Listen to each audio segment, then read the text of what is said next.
Boa tarde a todos novamente. Então, estamos a dar início à nossa sessão do Seminário de História Religiosa, o ciclo 2021, dedicado ao tema o catolicismo português em diáspora, agentes, instituições e sensibilidades religiosas. Esta sessão de abril é subordinada ao tema específico Nagasaki, 1597, religião, política e arte. Temos connosco para abordar o tema a professora Cristina Oswald, que se disponibilizou a estar connosco neste dia, para nós, final de tarde, em Macau, de onde ela fala já bastante mais tarde. A professora Cristina Oswald é doutorada pelo Departamento de História e Civilização do Instituto Universitário Europeu de Florença, em Itália. Foi consultora do filme Silêncio, de Scorsese. É desde 2018 investigadora no Macau Ritchie Institute, encontra-se atualmente a lecionar no Instituto Politécnico de Macau, como disse, fala precisamente neste dia, neste final de tarde, a partir de Macau. Eu agradeço à professora Cristina Oswaldo a disponibilidade para participar no ciclo do nosso seminário, também para participar nesta hora o mais aproximadamente possível à nossa hora habitual. Para além disso, e para todos, recordaria que nós, na primeira parte, teremos a apresentação do tema e essa apresentação será feita com os microfones fechados, como habitualmente. Depois, para a segunda parte, abriremos os microfones para que se possa proporcionar o diálogo. Agradecendo uma vez mais à professora Cristina Oswaldo a participação, passo de imediato a palavra para a apresentação. Boa tarde a Portugal e boa noite aqui em Macau.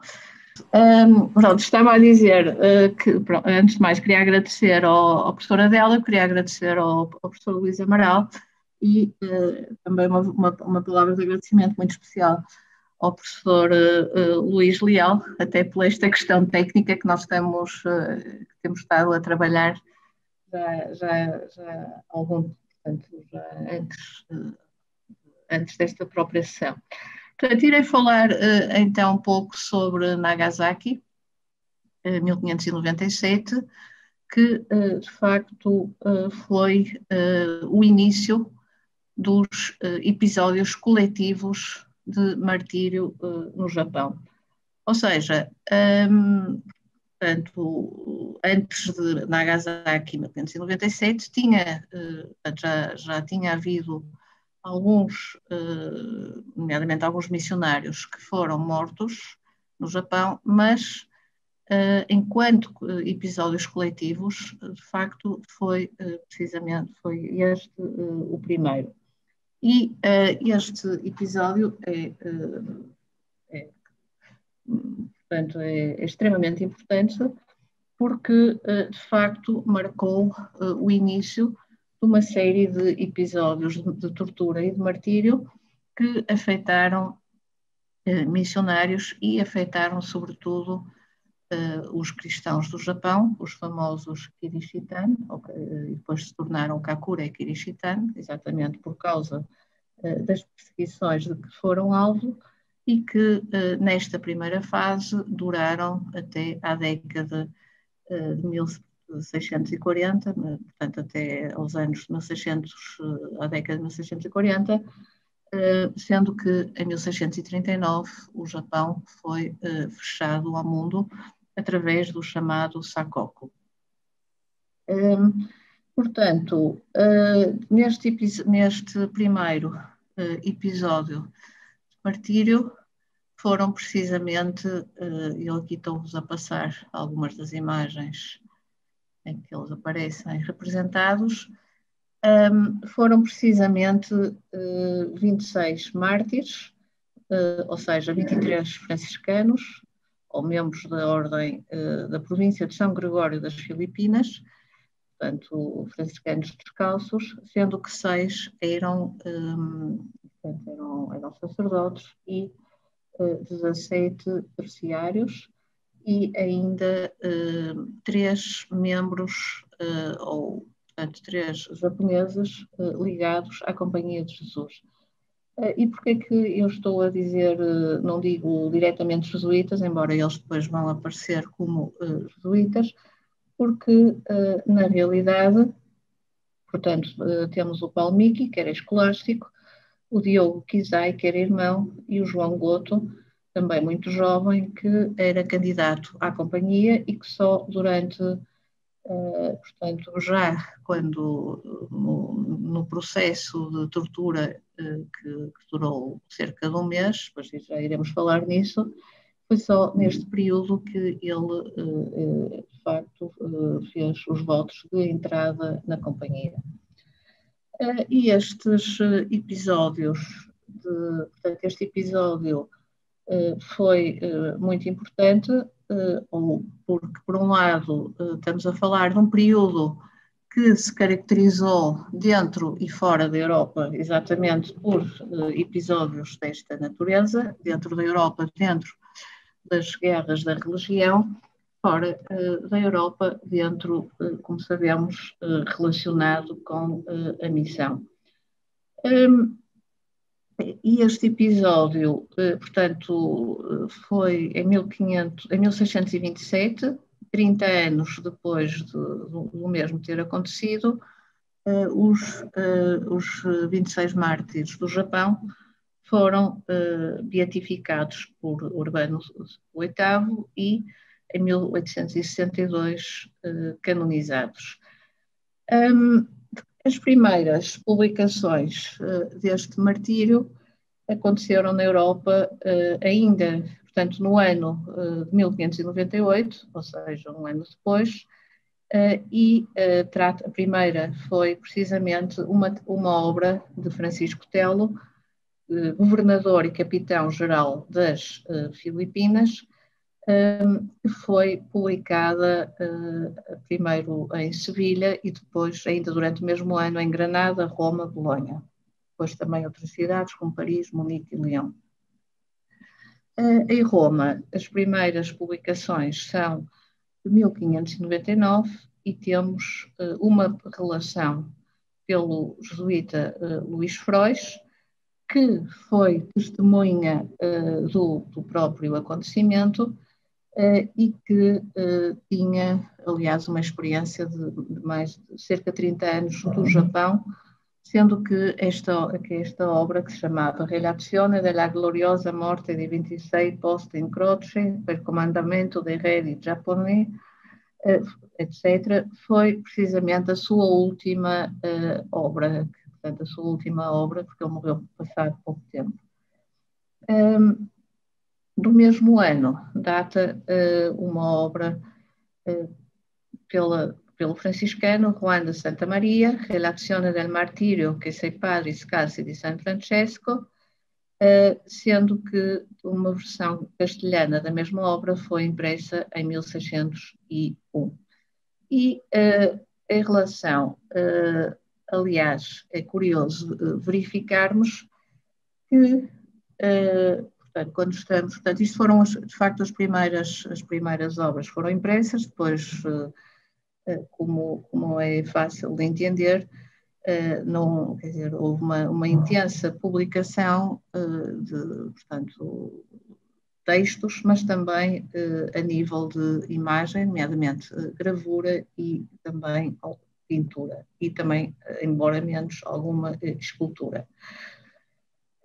De qualquer forma, aquilo que é importante referir logo à partida é que esta beatificação foi fomentada pelos franciscanos, ou seja, é muito curioso de verificar que em relação aos jesuítas havia uma postura, digamos que bastante, quer dizer, dentro da própria companhia.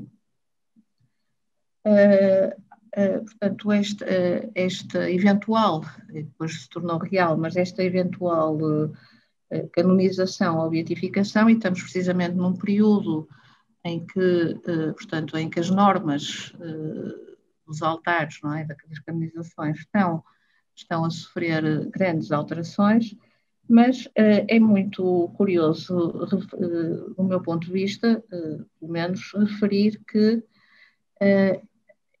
este martírio não foi, quer dizer, ou considerar este episódio como um martírio odium fidei, ou seja, como pessoas que são mortas pela sua fé, não foi de todo, não era de todo consensual dentro da Companhia de Jesus. Ou seja, alguns autores, e já vamos ver, achar, portanto, ou algumas personalidades, alguns membros da companhia, colocavam de facto em dúvida que estas mortes em Nagasaki poderiam ser consideradas autênticos martírios.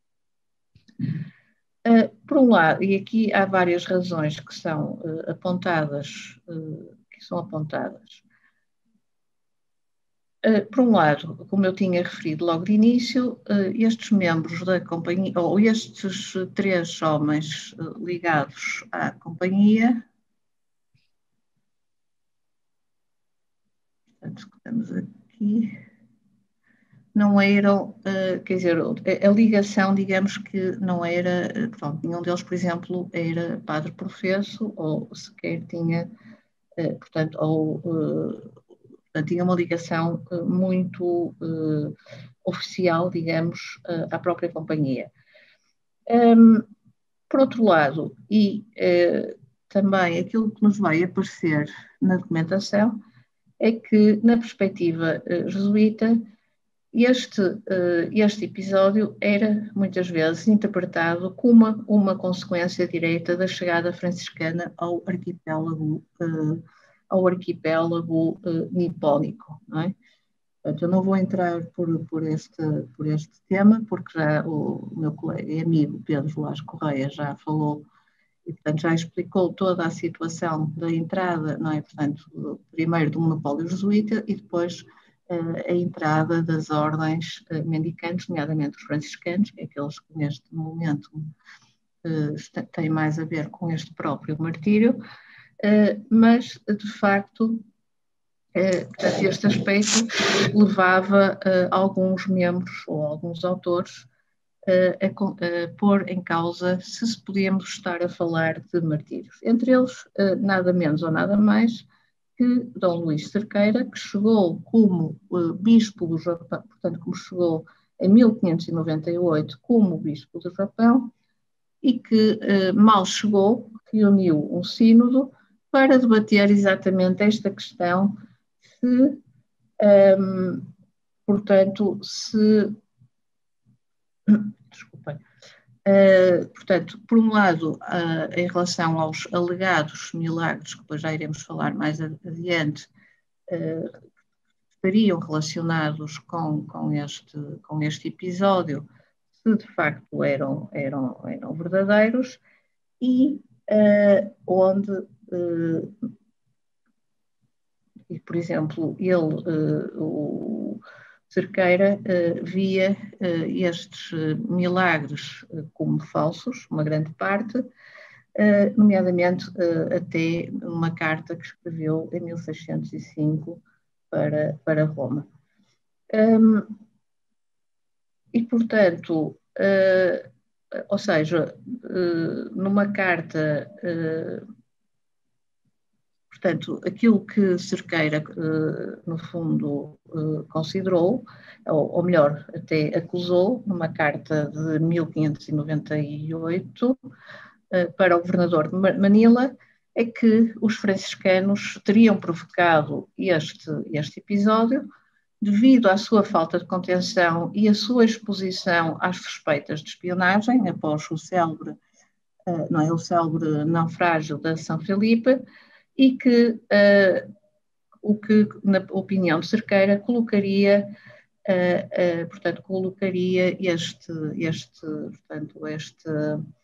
colocaria seriamente em causa a autenticidade deste episódio enquanto martírio, pois estes homens não teriam sido mortos pela sua fé, mas devido apenas a questões temporais. E, portanto, aquilo que nós, de facto, vamos ver é que a iniciativa da beatificação destes homens não partiu, aliás, até como depois até muitas vezes foi contrastada por alguns membros da companhia, não partiu dos jesuítas, mas sim dos franciscanos descalços de Manila.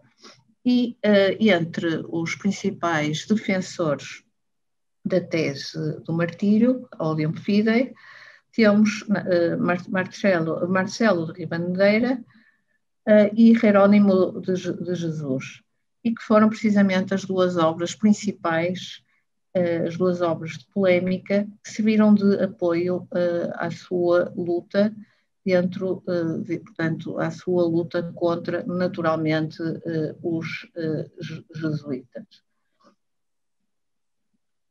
Aliás, depois temos vários aspectos que, pronto, temos muitos, mas eu irei só falar daqueles que me parecem talvez mais importantes. É que, pronto, Luís Cerqueira, portanto, o bispo de Roma, o bispo do Japão, que tinha substituído Pedro Martins, e que, portanto, Ribadeneira, por exemplo, referia em defesa da tese do martírio que Pedro Martins tinha precisamente reconhecido, ou que teria precisamente reconhecido este martírio, ou esta tese. Depois, pronto, há uma série de tribunais e ainda também, portanto, de tribunais que vão ocorrer, 5 que vão ocorrer em Manila, e, portanto, vão ser 5 em Manila, 1 em Macau, entre 1597 e 1598, e onde são ouvidos, na maioria, residentes das Filipinas, o capitão da célebre São Felipe, alguns japoneses que assistiram às execuções, e aqui também vemos que já diríamos que as próprias perguntas também já tinham uma clara intenção de implicar os jesuítas, nomeadamente dizendo que as perguntas constavam em que uma das perguntas era se o bispo teria estado presente,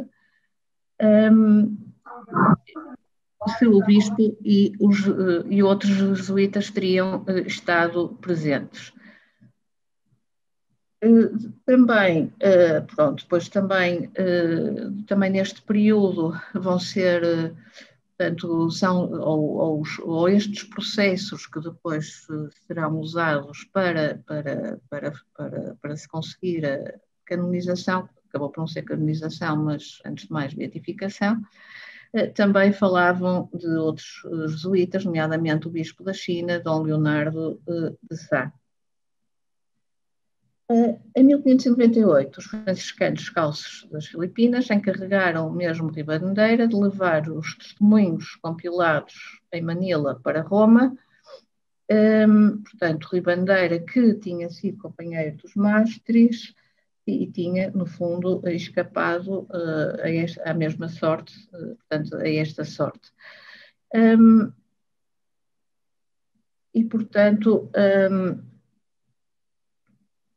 o Ribadeneira que vai para Roma, passa por Macau e portanto, passa por Macau e passa também, portanto, sempre neste caminho, a caminho da Europa, a caminho de Roma, e que passa também pelo México, que vai ser e porquê? Pronto, por causa da questão naturalmente do galeão de Manila, mas que também vai ser fundamental, porquê? Porque um dos mártires é precisamente, ou foi precisamente, um mexicano, ou pensa-se que é um mexicano, porque também nisso não há muita certeza, Felipe de la Cruz, ou Felipe Las Casas, depois na ordem, Filipe de la Cruz. De qualquer forma, apesar desta iniciativa ter claramente esta conotação franciscana, também, depois sei, em 1616 o processo iniciou-se oficialmente, foram constituídos 6 tribunais apostólicos, 2 no México, lá está, um em Nagasaki e depois também Macau, Goa e Manila. E durante estes processos, o objetivo foi não tanto de se comprovar o martírio dos 26, mas sim de verificar a questão dos milagres. Isto também porque, mesmo depois na bula de beatificação, apenas só contém um milagre, que foi atribuído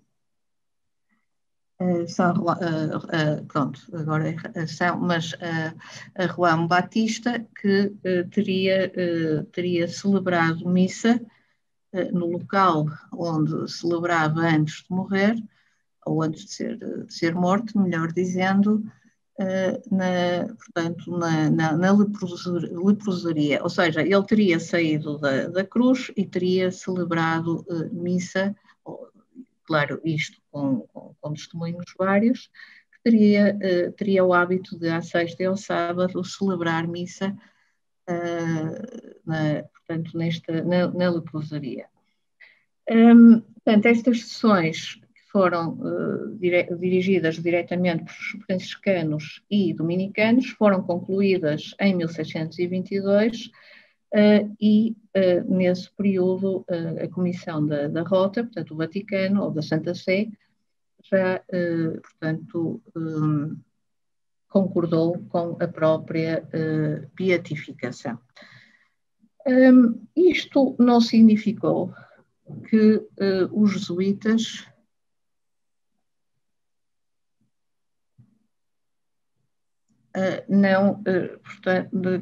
quer dizer, que mesmo dentro da própria companhia, que os jesuítas não tivessem também tido a sua participação, ou que não se tivessem também eles, obviamente, apropriado deste episódio. E claramente em 1609, portanto, na altura em que o seu fundador, Inácio de Loyola, é beatificado, e na vida que é impressa e cujas gravuras eram nada menos, nada mais do que de Rubens, portanto, nesta vida, e como vemos aqui no frontispício, portanto, aqui à esquerda, eu espero que consigam ver o indicador do computador, portanto, vemos já os três mártires jesuítas. Também de 1611, o jesuíta francês Louis Richiome, na sua descrição, uma visita que teria feito, ou uma visita imaginária do noviciado da companhia em Roma, Sant'Andrea al Quirinale, ele também fala dos retratos dos 3 mártires, isto numa obra de 1611. Mais importantes são, portanto, também 1608, isto para preparar estas chamadas galerias de mártires, que é uma categoria apenas jesuíta e que, como o nome indica, são, no fundo, as representações se não de todos, pelo menos de dos mais importantes mártires da própria companhia. E também 1608, ou seja, também em preparação da beatificação do fundador Inácio de Loyola. E temos aqui outra pintura, porque isto é muito interessante, que estas galerias, os nossos mártires são estes três, são estes três. É muito interessante que estas galerias, as pinturas, portanto, as gravuras, conhecemos a referência ou o seu uso praticamente estendeu-se a todas as cerimónias de beatificação. Mas estas pinturas, pelo menos aquelas que são conhecidas, encontram-se todas, ou praticamente todas, em contexto alemão, como acontece aqui, nomeadamente em Paderborn.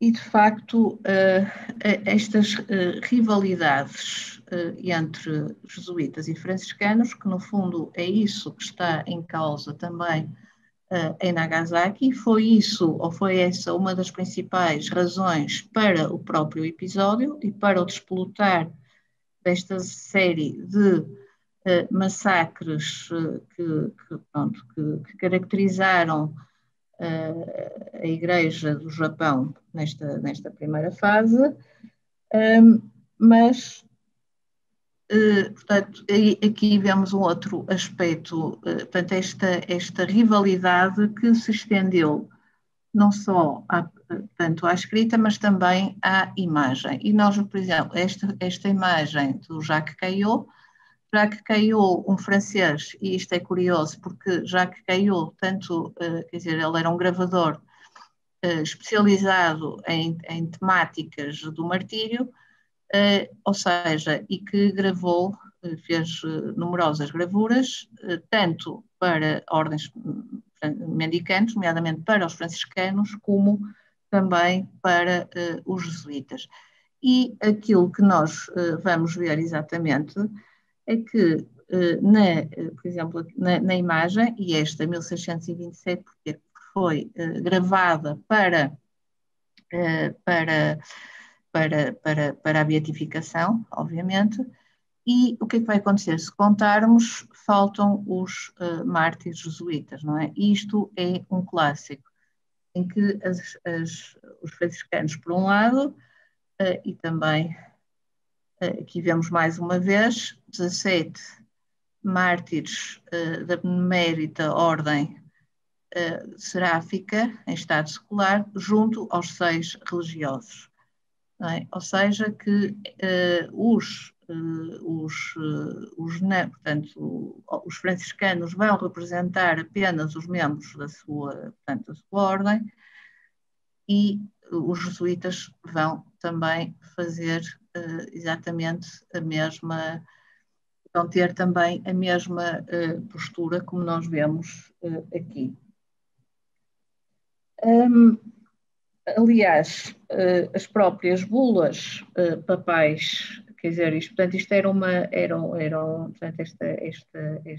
esta luta, as próprias, também se refletiu que as próprias bulas papais que decretaram a sua canonização dividiram estes mártires também em 2 grupos, não é? Por um lado, os franciscanos, os 3 prados e os 17 japoneses convertidos, e por outro lado os jesuítas. Em relação ao próprio episódio de tortura e de martírio, vemos que são todos do sexo masculino. Temos desde crianças, digamos assim, temos 2 deles que tinham 12 anos, até idosos, por exemplo, o Isai teria à volta de 74 anos. Vemos que temos o caráter internacional destes próprios mártires. Filipe de Jesus, ou de Las Casas, nativo talvez da cidade do México, porque não sabemos, não foi encontrado o seu registro de nascimento, e os pais, sabemos que os pais tinham emigrado de Espanha. Gonçalo Garcia que era meio, portanto, pai português, mãe indiana, nascida em Bassein, na Índia. Alguns autores consideram que entre os franciscanos terciários, portanto, entre os leigos, se encontrariam, porventura, alguns coreanos, não sabemos. Pronto. Sabemos, sim, que havia também, portanto, um tal de António, que seria meio, não sabemos o nome, portanto, o segundo nome, o apelido, mas que seria sino-japonês. Ou seja, caráter internacional, todos do sexo masculino, alguns extremamente jovens e a predominância de leigos. E este é um aspecto que vai ser, aliás, característico do martírio no Japão, ou seja, não é? Quer dizer, até porque a maior parte depois dos jesuítas e dos franciscanos e mais tarde dos dominicanos acabam por ou ser mortos ou por sair do próprio país e, portanto, vão ser de facto os Quirishitã que vão ser o grande alvo das perseguições.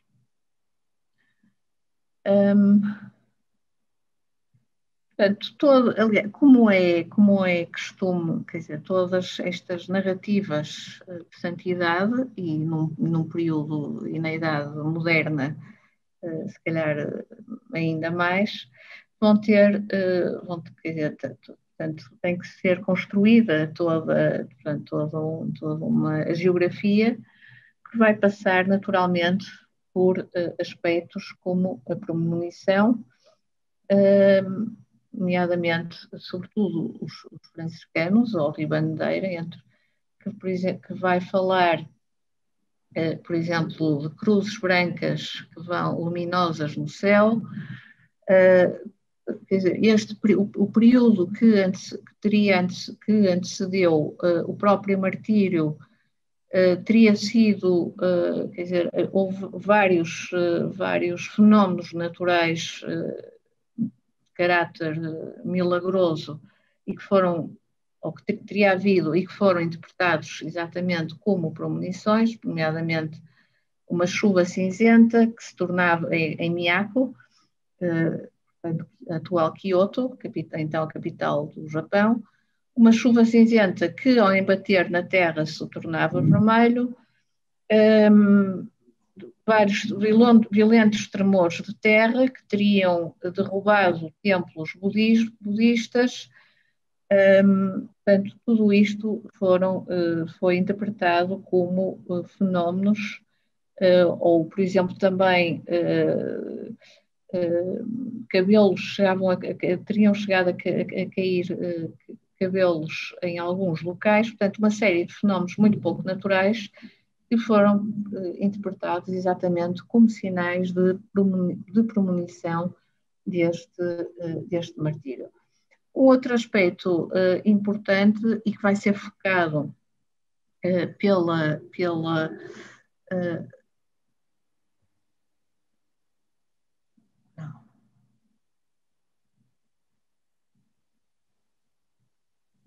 documentação, mas também aqui em Cuernavaca, que é talvez o ciclo pictórico mais importante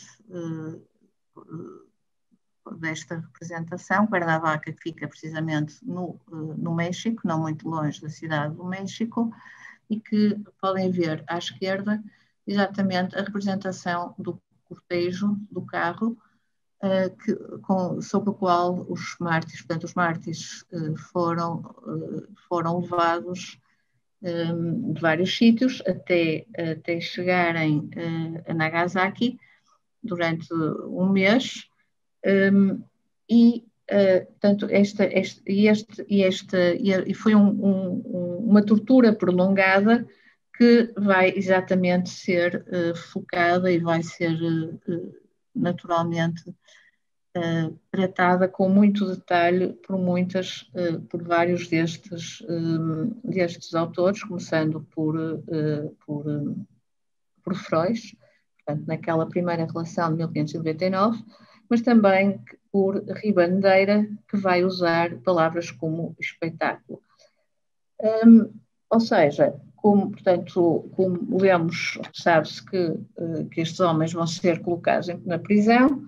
Depois, de acordo com as práticas punitivas japonesas, é-lhes cortada uma orelha a 31 de dezembro de 1596, a 3 de janeiro de 1597 são colocados sobre a carroça e depois inicia-se todo um terrível cortejo em que, por Kyoto, Osaka, Sakai e, por fim, Nagasaki, em que eles, como aliás descreve Freud, eles são tratados como pobres ou condenados, descalços, com vestuário impróprio, caminham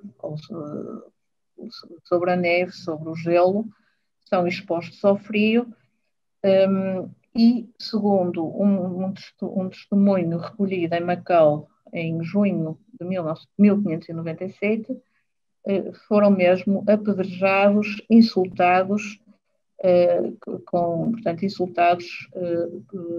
tendo sido chamados de bestas e animais e, inclusive, colocadas ervas na boca. Ao fim deste percurso, portanto, eles chegam também, segundo um outro testemunho compilado também em Macau, ao fim desta viagem, eles chegam, obviamente, esqueléticos, exaustos, com feridas abertas no pé e a sangrarem das orelhas. Aqui, depois, há um facto que António Francisco Cardim, também uma figura fundamental, este por parte dos jesuítas, porque, enquanto procurador,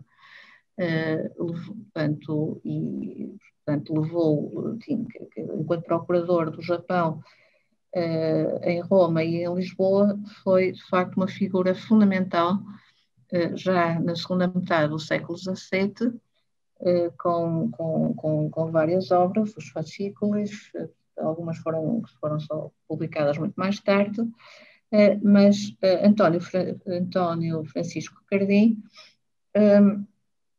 que vai focar também um ponto interessante, que é o povo, portanto, os espectadores, em vez de desprezarem estes homens, veneravam-nos como milagres de santidade, ou espelho de aço, resiliência, entrega e vocação apostólica. Como é hábito acontecer, também fenómenos como estes vão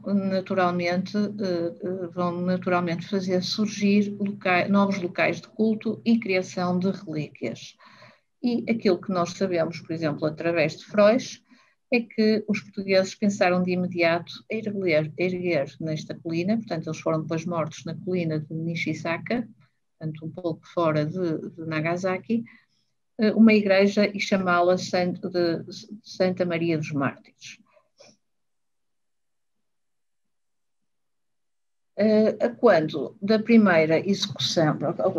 execução em 1597, Luís Freud afirmou que os corpos ficaram praticamente despidos depois da execução, e o bispo Dom Pedro Martins, também no certificado que emitiu sobre o mesmo martírio, também constatou o grande interesse dos cristãos japoneses pela recolha de relíquias. De qualquer forma, sabemos também, Cardim, e não só, mas por Cardim, que as relíquias de Miki, ou partes das relíquias de Miki, Goto, chegaram a Macau e que em meados do século XVII já eram objeto de grande veneração, bem devida a tão grande mártir, passo a citar.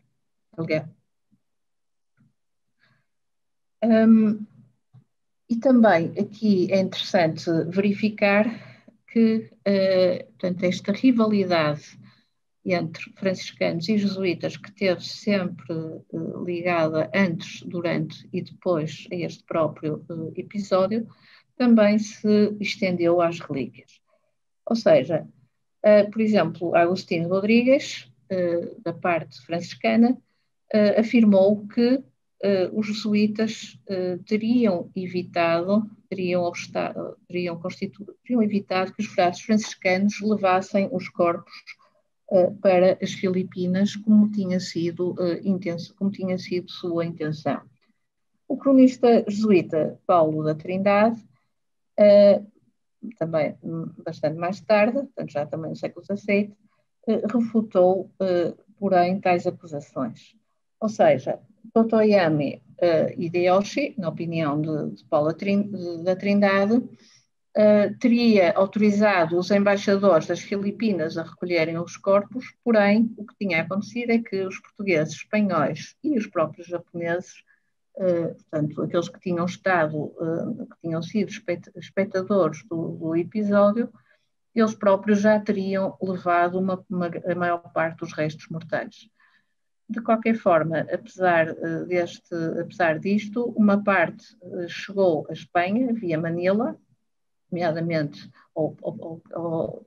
aos conventos franciscanos de Salamanca e Sevilha, e também, segundo o mesmo Trindade, a cabeça de Martim da Ascensão, portanto, um franciscano, portanto, chegou a Goa, onde foi venerada, e o braço ou uma parte do braço de Gonçalo Garcia era venerado em Show.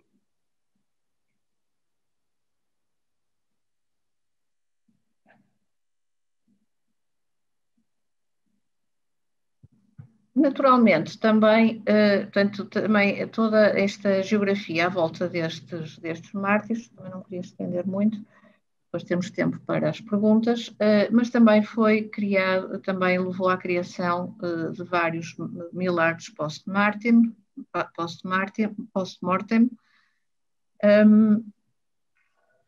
Falamos, por exemplo, Juan de Santa Maria fala que 2 meses após a crucifixão, os corpos dos mártires, portanto, que ainda se encontravam nas cruzes, vertiam sangue fresco. E de tal forma que para outros autores, portanto, este sangue formava autênticas estradas. E isto como se o acontecimento tivesse acabado de se realizar e, por isso, tal facto era considerado sobrenatural e milagroso. Também terão surgido cruzes desenhadas nos céus e 40 japoneses e colunas. E temos, penso eu, aqui uma imagem.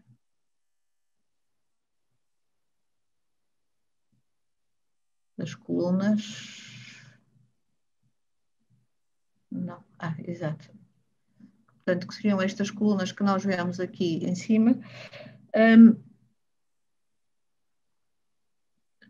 Portanto, se formavam colunas e também 40 cristãos japoneses testemunharam uma procissão de velas a abandonar o local da execução e a descer a colina até chegarem ao hospital jesuíta e depois continuarem até à ermida franciscana.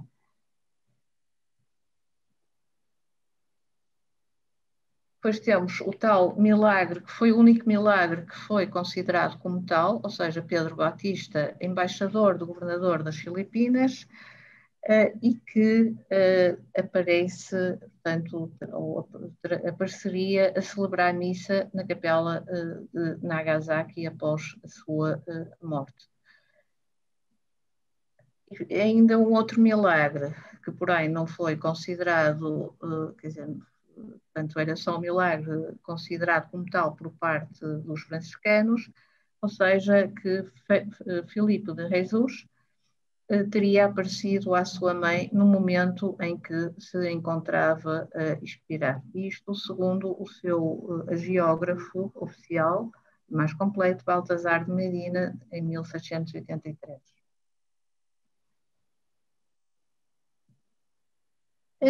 Portanto, e agora, 2 aspectos ainda que eu queria falar rapidamente. Os jesuítas, portanto, a partir, e como digo, embora eles, quer dizer, a perspectiva dentro da ordem não tenha sido claramente unitária no que se refere a este episódio, mas a realidade é que, quer dizer, este episódio, ou a partir deste episódio, se desenvolveu ou se inseriu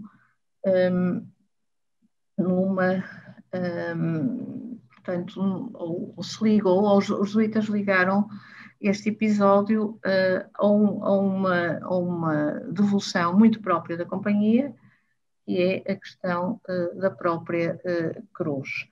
Ou seja, isto porquê? Porque a bula de beatificação indica que o modo de martírio, ou seja, a cruz, e antes as lanças, não é, perfurarem estes homens, foram a principal causa da sua beatificação. E nós sabemos que exatamente a cruz é o aspecto fundamental da devoção da companhia. Inácio de Loyola enfatizou a meditação na cruz nos seus exercícios espirituais, e vamos ter aqui, em relação a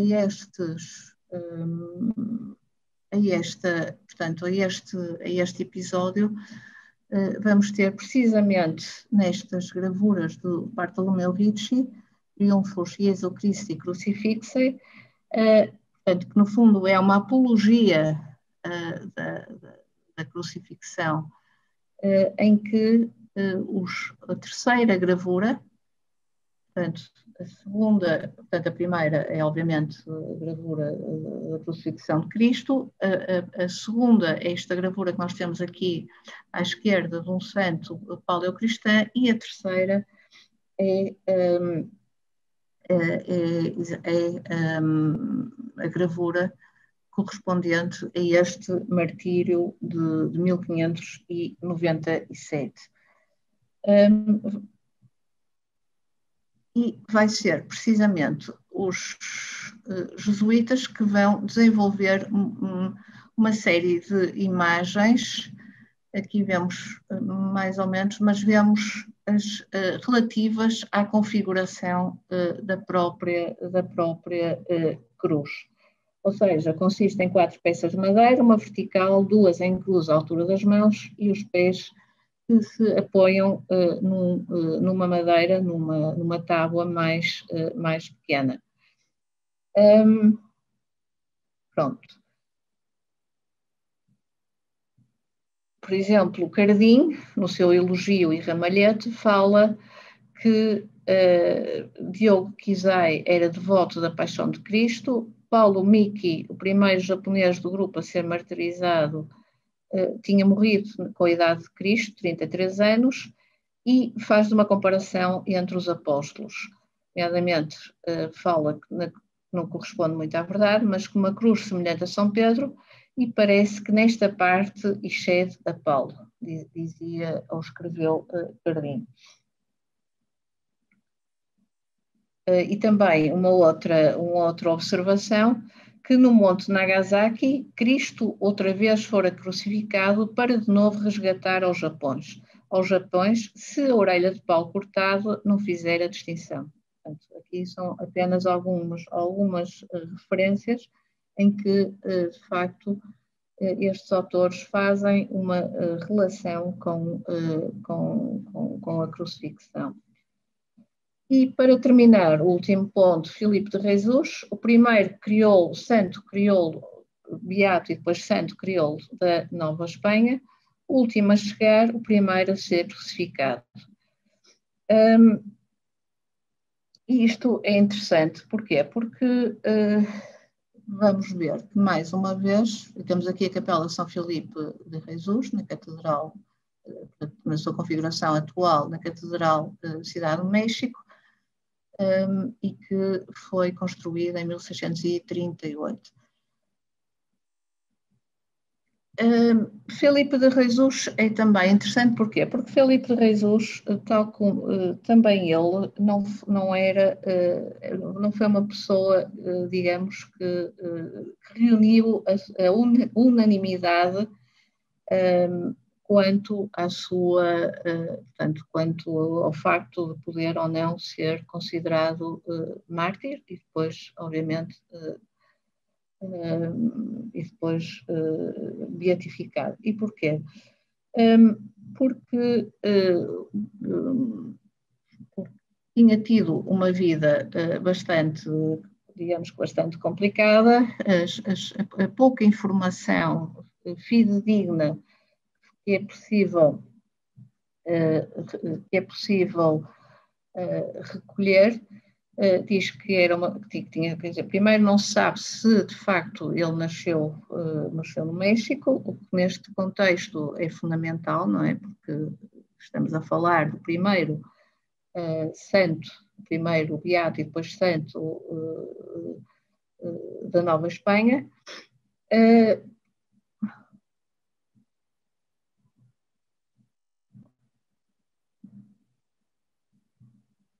Portanto, não sabemos, ou melhor, a sua vida está muito em volta acerca da sua própria virtude. Também,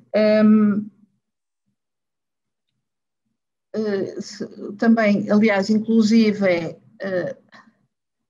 temos aqui, inclusive, portanto, enquanto já ele tinha sido, no fundo, quase um mártir por acaso, porque ele se encontrava a bordo do célebre São Filipe, e também narra a geografia, aliás, o seu próprio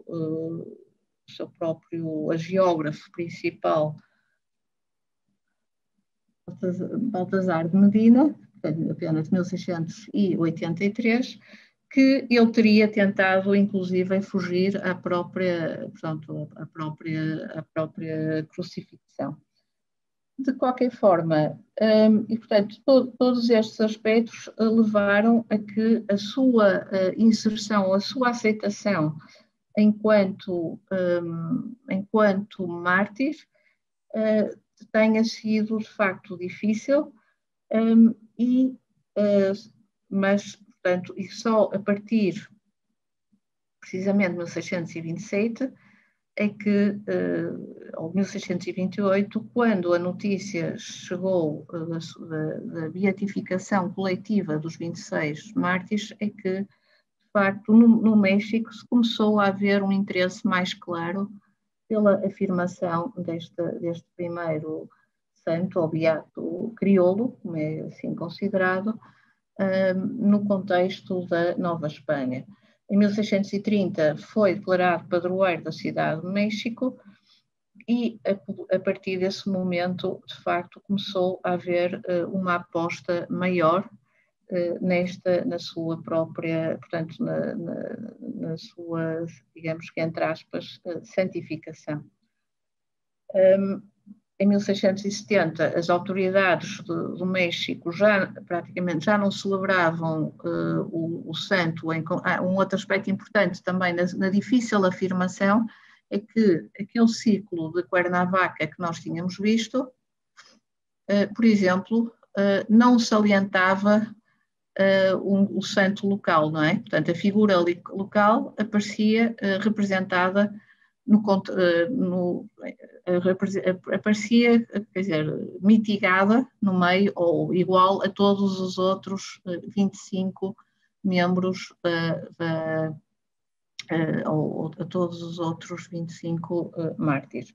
E, portanto, só a partir de 1628 e, sobretudo, com esta obra de Baltasar de Medina, 1683, uma obra bastante ilustrada, com 29 gravuras, é que portanto, Felipe de Jesus se tornou, de facto, o primeiro beato, ou o primeiro santo crioulo da Nova Espanha. Pronto.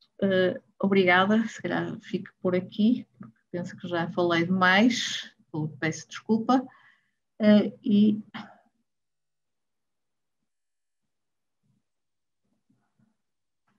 estou então disponível para as perguntas ou para os comentários que queiram colocar.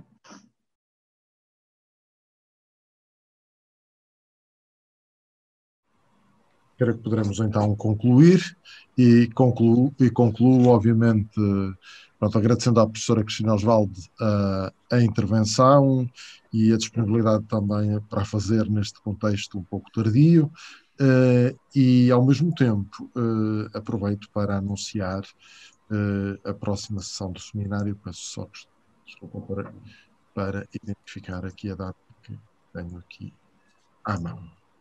Teremos a próxima sessão, então, no dia 17 de maio, com o tema O Papa, o Filósofo, o Pregador, as identidades de Pedro Spano, e estará connosco a refletir sobre este tema Eleonora Lombardo. Agradeço a todos a presença e vemo-nos provavelmente então no próximo mês, na próxima sessão do Seminário de História Religiosa. Boa tarde a todos.